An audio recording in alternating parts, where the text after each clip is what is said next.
Baik, dalam pada itu buka kuasa 4 Mei depan, Datuk Seri Akhril Sani Abdullah Sani dilantik sebagai Ketua Polis Negara yang baru. Pastinya besar tanggungjawab yang perlu digalas oleh beliau dalam usaha untuk terus membanteras jenayah dan pada masa sama meningkatkan integriti pasukan serta keyakinan rakyat kepada PDRM.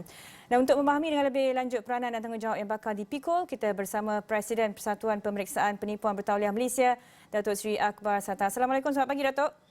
Selamat pagi. Assalamualaikum. Waalaikumsalam.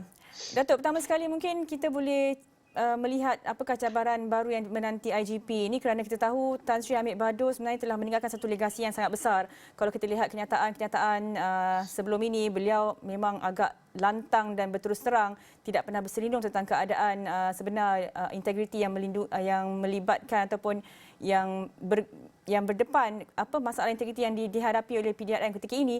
Apakah nampaknya Datuk Seri Akhril Sani ada kasut besar yang perlu diisi ketika ini? Pandangan Datuk?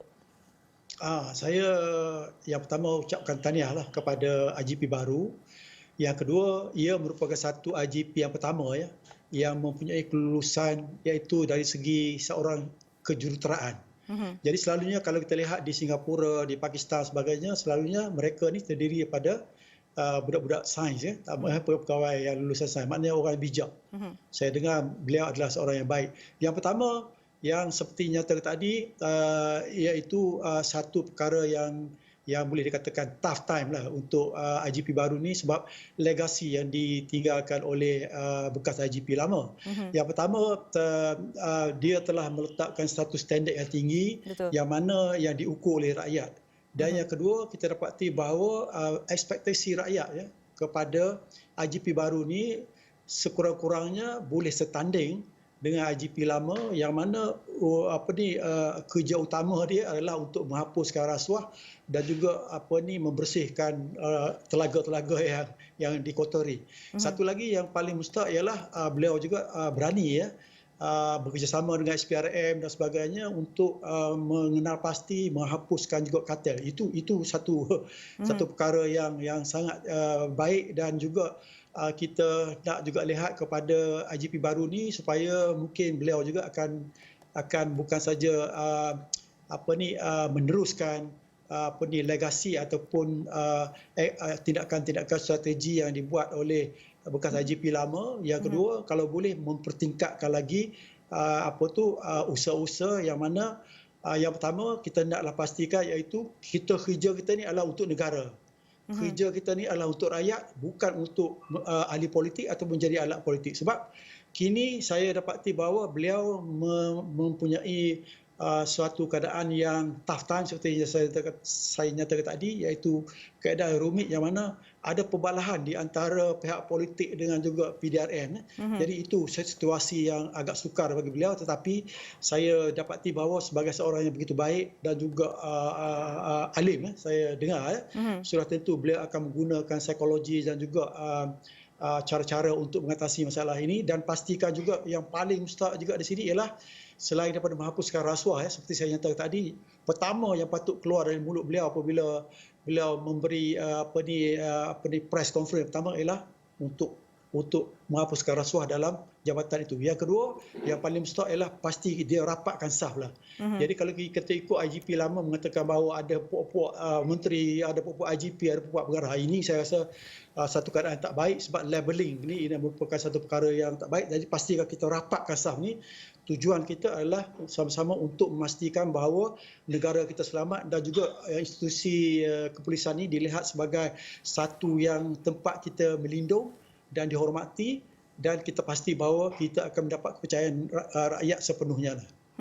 Jangkaan Datuk Seri, apakah langkah strategik yang akan diambil oleh IGP baru ini untuk memenuhi jangkaan-jangkaan rakyat yang mahu melihat adanya keseimbangan antara polis dan juga politik sebenarnya yang telah dinyatakan oleh IGP lama, yang tidak mahu ahli politik menggunakan PDRM sebagai salah satu memanipulasi PDRM ni, Datuk Seri? Itu satu perkara yang baik, tetapi saya rasa sebagai pegawai kerajaan agak sukar, kecuali kita ada 3 kriteria. Yang pertama ialah merit, iaitu sudah tentu kita tahu kerja, sebab beliau pun pernah menjadi CPO sebagainya. Itu adalah satu keadaan yang begitu bagus sekali sebab ada pengalaman dalam banyak bidang. Yang kedua ialah integriti, iaitu buat perkara yang betul, elakkan perkara tak betul. Yang ketiga, paling mustahak sekali ialah sukar untuk kita mencari orang sebegini rupa. Saya harap IGP baru ini mempunyai ciri-ciri ini, iaitu berani kerana benar. Maknanya apabila ahli politik ataupun mana-mana juga sektor mempergunakan kita untuk tujuan alat politik, lebih baik kita tolak sebelah. Dan pastikan juga kita ikut apa di Akta Polis, dan pastikan orang-orang kita dijaga. Yang kedua, kita bekerja bukan untuk satu pihak saja tetapi demi negara. Dan segala masalah yang mungkin dia berdepan dengan politik hendaklah kita selesai dengan cara yang baik. Tetapi sebagai pegawai kerajaan, kita selalunya agak sukar untuk kita ataupun sebagai pegawai kerajaan adalah agak mustahil untuk kita mengelakkan campur tangan orang politik. Tetapi sebagai pegawai kerajaan, iaitu IGP, kita mempunyai hak, kita mempunyai kita punya hak untuk tidak mengikut apa-apa saja yang diarah oleh sama ada menteri dan sebagainya yang menyalahi undang-undang. Itu merupakan satu perkara yang patut kita pastikan. Yang kedua, kita kena ingat jika sekiranya kita mengikuti ahli-ahli politik yang sentiasa ataupun yang ada di antara mereka yang memberi arahan untuk ke arah yang tak baik kepada negara, saya rasa lebih baik kita jangan dengar. Sebab kita kena ingat, kalau kita tak ikut-ikut juga, bukan saja sebagai ketua ni, azab kita di muka keadilan esok adalah begitu teruk sekali. Bahkan juga kita akan diadil oleh mahkamah akhirat. Itu sebabnya saya rasa sebelum kita memegang jawatan, kita menerima jawatan tu, pastikan juga ini adalah kerja kerana Allah, kerana negara. Kerana kalau tidak, lebih baik kita tolak sebelah, sebab ia merupakan satu jawatan yang begitu sukar dan juga kontroversial, bukan saja di negara ini, bahkan juga sebagai ketua polis di UK ke di US ke, mereka ini selalunya menghadapi masalah yang banyak. Betul. Untuk memuaskan hati masyarakat. Jadinya Datuk Seri katakan IGP baru ini perlu ada political will yang tinggi untuk memastikan tiada campur tangan daripada pihak-pihak luar PDRM untuk memastikan integriti pasukan ini terjamin, Datuk Seri.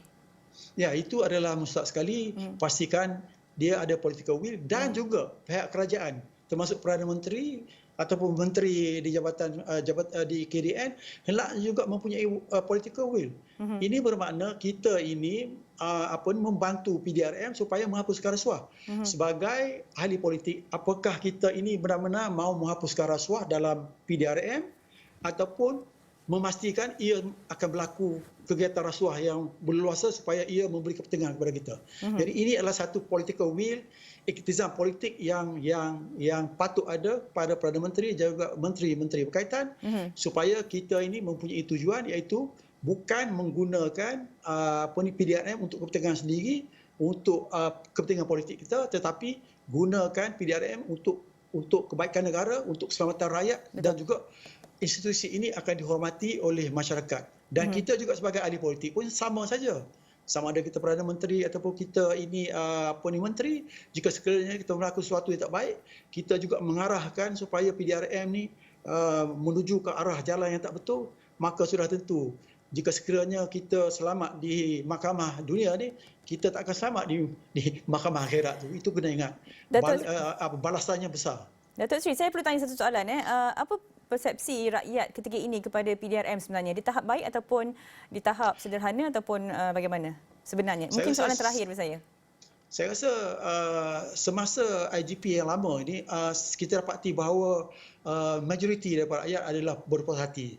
Kerana nampak gaya beliau ni berani untuk menghapuskan rasuah di dalam jabatan. Sebab ini bukan satu perkara yang senang untuk kita menghapuskan kerana satu budaya di dalam kegiatan polis. Bukan polis di Malaysia saja, mana-mana polis negara pun kegiatan rasuah ini merupakan satu perkara yang amat sukar diatasi. Tapi beliau dengan berani, dan saya rasa bukan itu saja beliau adalah popular di kalangan masyarakat, tetapi sudah tentu beliau tidak popular di kalangan pegawai-pegawai yang masih lagi mengamalkan rasuah dan juga sudah lama mendapatkan habuan daripada wang-wang yang tidak baik dan tidak bersih, dan juga ada setengah daripada mereka terlibat daripada kartel, dan juga kartel itu merupakan satu juga tindakan yang bijak yang berani oleh IGP yang lama. Baik, terima kasih Datuk Seri kerana sudi bersama kami dalam Buletin Awani mengulas tentang cabaran yang akan dihadapi oleh Ketua Polis Negara yang baru.